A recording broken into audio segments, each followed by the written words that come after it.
Hello friends, welcome to our YouTube channel. Friends, इस video में हम लोग जीके के 25 महत्वपूर्ण प्रश्नों को देखेंगे और ये पार्ट 3 है। इससे पहले पार्ट 1 और पार्ट 2 कंप्लीट हो चुका है। तो ये जो 25 प्रश्न है बहुत ही महत्वपूर्ण है और बार बार एग्जाम में यही प्रश्न पूछे जाते हैं। तो चलिए वीडियो को शुरू करते हैं और देखते हैं कि पहला प्रश्न क्या है। तो पहला प्रश्न है, प्रसिद्ध खजुराहो स्थित है। तो पहला प्रश्न में पूछा जा रहा है कि प्रसिद्ध जो विश्व प्रसिद्ध खजुराहो मंदिर है वह कहाँ पर स्थित है। तो इसका सही आंसर क्या हो जाएगा? मध्य प्रदेश में। इसका सही आंसर हो जाएगा ऑप्शन बी, मध्य प्रदेश में। और इस मंदिर का निर्माण जो है चंदेलों के शासनकाल में किया गया था। अगला प्रश्न है, निम्नलिखित में से किस राज्य में गुमटी वन्यजीव अभयारण्य स्थित है। तो गुमटी वन्यजीव अभयारण्य कहाँ है? महत्वपूर्ण सवाल है। तो सही आंसर हो जाएगा इसका ऑप्शन डी, त्रिपुरा में। त्रिपुरा में गुमटी वन्यजीव अभयारण्य कहाँ है? तो त्रिपुरा में है। अगला प्रश्न है, किस दिन को international plastic bag free day घोषित किया गया है। तो किस दिन को international plastic bag free day घोषित किया गया है? इसका सही आंसर क्या हो जाएगा? 3 जुलाई को। सही आंसर होगा इसका ऑप्शन बी, 3 जुलाई को जो है international plastic bag free day घोषित किया गया है। ईसी या चीफ इलेक्शन कमिश्नर, यानी कि इलेक्शन कमिश्नर या चीफ इलेक्शन कमिश्नर का कार्यकाल कितने वर्ष का होता है, ये पूछा जा रहा है। तो इलेक्शन कमिश्नर या चीफ इलेक्शन कमिश्नर का कार्यकाल होता है, कार्यकाल 6 वर्ष का होता है या जब तक वह 65 की उम्र पूरा ना कर ले। तो ये दोनों में से जो भी होगा पहले वही उसका कार्यकाल होगा। यानी कि अगर 6 साल तक अगर वह पूरा कर पाता है तो 6 साल, अगर इसी बीच में अगर 65 वर्ष उसका पूरा हो जाता है तो वहीं पर उसका जो है कार्यकाल जो है ख़त्म हो जाएगा। तो इसका सही आंसर क्या हो जाएगा? Option A. अगला प्रश्न है, निम्नांकित में से किन 2 तरफ से माउंट एवरेस्ट को मापा जा सकता है। तो किस तरफ से जो है, किस 2 तरफ से माउंट एवरेस्ट को मापा जा सकता है? तो इसका सही आंसर क्या हो जाएगा? इसका सही आंसर हो जाएगा नेपाल और चीन के तरफ से। सही आंसर होगा नेपाल और चीन। और माउंट एवरेस्ट की ऊंचाई कितना है?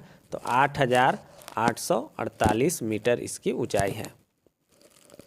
अगला प्रश्न है, निम्नलिखित में से कौन सा देश क्रिसमस त्यौहार को गर्मियों में मनाता है। तो कौन सा देश है जो क्रिसमस त्यौहार को गर्मियों में मनाता है?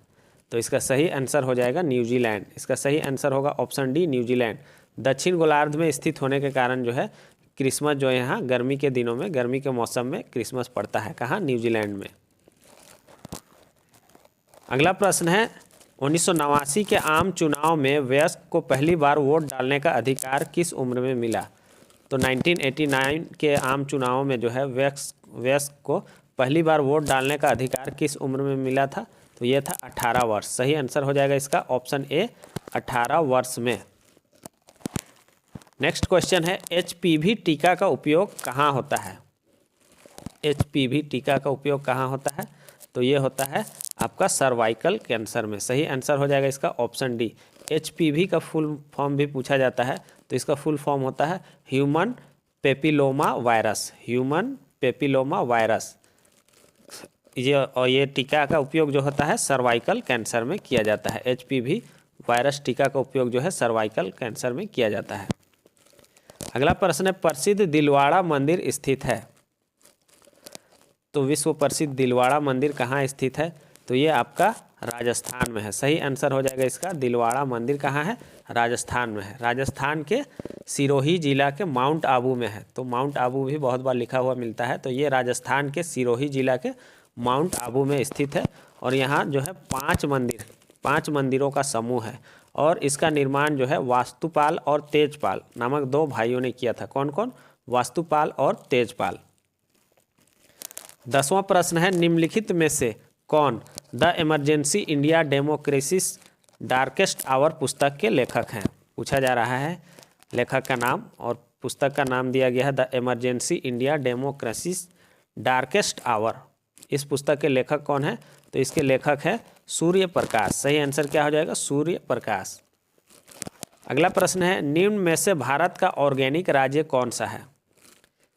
तो कौन सा जो है भारत का ऑर्गेनिक राज्य है? तो यह है सिक्किम। सही आंसर क्या हो जाएगा? भारत का ऑर्गेनिक राज्य जो है सिक्किम है। तो ऑप्शन बी इसका सही आंसर हो जाएगा। अगला प्रश्न देखेंगे, किसने बैरोमीटर बनाया। तो बैरोमीटर जो कि एक वायु दाब मापी यंत्र है, इसका आविष्कार किसने किया था? तो एवेंजलिस्टा टेरी केली ने।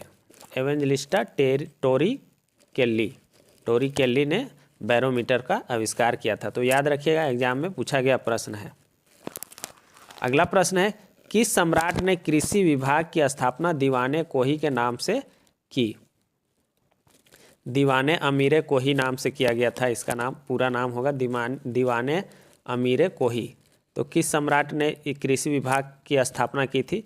तो ये किया था मोहम्मद बिन तुगलक ने। बहुत बार ये प्रश्न पूछा जाता है। सही आंसर हो जाएगा मोहम्मद बिन तुगलक। अगला प्रश्न है, भारत में कपास की खेती के लिए सबसे आदर्श क्षेत्र क्या है? तो कौन सा क्षेत्र है जो कपास की खेती के लिए सबसे आदर्श है? तो सही आंसर क्या हो जाएगा? डेक्कन का पठार। इसका सही आंसर हो जाएगा डेक्कन का पठार। नेक्स्ट क्वेश्चन है, पृथ्वी का कितना प्रतिशत भाग जल से ढका हुआ है? तो कितना प्रतिशत भाग जो है जल से ढका हुआ है? आसान क्वेश्चन है। सही आंसर हो जाएगा 71% भाग जो है पृथ्वी का जल से ढका हुआ है। अगला प्रश्न है, भारत का पहला वायसराय कौन था? तो पहला वायसराय जो है, इसमें ऑप्शन में नहीं दिख रहा है, लॉर्ड कैनिंग था। कौन? कैनिंग। लॉर्ड कैनिंग जो है भारत के पहले वायसराय थे। तो भारत का पहला वायसराय कौन था? Lord Canning. अगला प्रश्न है, परमादेश एक रीट है जिससे किसी संस्था ने अपने अनिवार्य कर्तव्य को पूरा करने के लिए एक अर्ध न्यायिक सार्वजनिक प्राधिकरण को मजबूर किया है। तो ये परमादेश के बारे में पूछा जा रहा है। तो यह, इसका सही आंसर क्या हो जाएगा? Supreme court. इसका सही आंसर हो जाएगा ऑप्शन ए, सुप्रीम कोर्ट। अगला प्रश्न है, भारतीय नियोजन आयोग की स्थापना किस वर्ष हुई थी? तो भारतीय नियोजन आयोग की स्थापना जो है 15 मार्च 1950 ईस्वी को, 15 मार्च 1950 ईस्वी को भारतीय नियोजन आयोग की स्थापना की गई थी। और किसके द्वारा किया गया था? तो प्रधानमंत्री जवाहरलाल नेहरू के द्वारा किया गया था। अगला प्रश्न है, भारत के प्रधानमंत्री निम्न में से किसका चयन करते हैं? तो सही आंसर इसका क्या हो जाएगा? ऑप्शन सी, राज्यपाल। सही आंसर हो जाएगा इसका ऑप्शन सी, राज्यपाल। अगला प्रश्न है, अलकनंदा नदी धौली गंगा नदी से किस स्थान पर मिलती है? तो अलकनंदा नदी जो है धौली गंगा नदी से किस स्थान पर मिलती है? तो ये मिलती है विष्णुप्रयाग में। सही आंसर क्या हो जाएगा? विष्णुप्रयाग में। 21वां प्रश्न है, भारत की सब्सक्राइबर ट्रंक डायलिंग की शुरुआत कब हुई थी? तो सब्सक्राइबर ट्रंक डायलिंग की जो है शुरुआत कब हुई थी? ये हुआ था आपका 26 नवंबर 1960 ईस्वी में। 26 नवंबर 1960 ईस्वी में। अगला प्रश्न है, मौलिनोंग सबसे साफ गांव स्थित है? तो ये मौलिनोंग जो है एक गांव है जिसको एशिया का भी सबसे साफ सुथरा गांव माना जाता है। ये कहाँ है? ये मेघालय में है। सही आंसर क्या हो जाएगा? मेघालय में। इसको एशिया का भी सबसे स्वच्छ गांव कहा जाता है।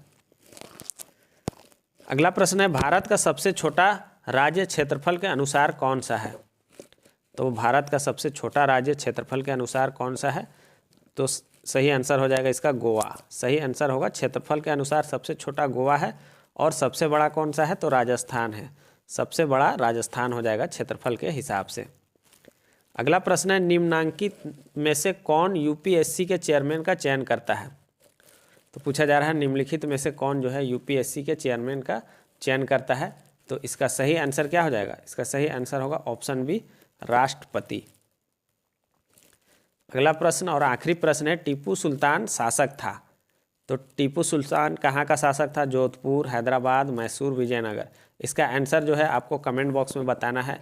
और वीडियो आपको कैसा लगा, ये सीरीज आगे बढ़ना चाहिए या नहीं बढ़ना चाहिए, ये भी कमेंट बॉक्स में ज़रूर बतलाइएगा। चैनल पर नए हैं तो चैनल को सब्सक्राइब कर दीजिए, वीडियो को लाइक और शेयर कर दीजिएगा। Thanks for watching.